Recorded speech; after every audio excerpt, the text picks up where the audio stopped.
Welcome and thank you for joining me. I'm Gerry Oginski, a New York medical malpractice and personal injury trial lawyer practicing law here in the state of New York. Here's the straight truth about a case I handled not too long ago involving the failure to diagnose a brain tumor.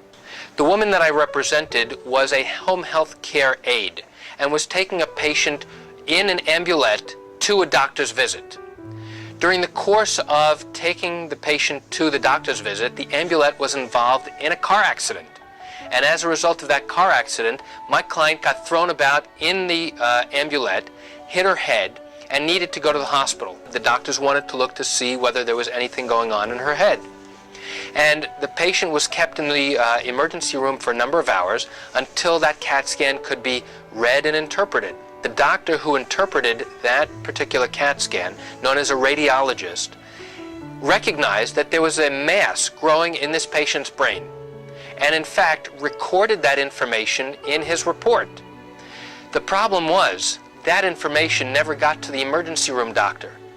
That information was never conveyed to the patient. Had this tumor been recognized at the time, this patient could have had surgery to remove that tumor, and it would not have had any impact at all on her eye. The unfortunate reality was that the tumor had now been pressing on the patient's optic nerve for many months, literally cutting off the blood supply and choking it day by day, to the point where this patient no longer had any vision at all. And any attempt to remove the tumor at this point would be useless in terms of trying to restore the patient's vision. Nevertheless, the doctors had to go in surgically to remove the brain tumor because it was creating a problem and it was encompassing part of the brain. So they had to remove that, and it was a benign tumor that simply occupied space and cut off blood supply. Nothing else was affected in this patient except the damage to her optic nerve. If this patient had known that she had a tumor in her brain, she would have immediately made an appointment with a neurosurgeon and had surgery shortly afterwards to remove the tumor, and she would have perfect vision today.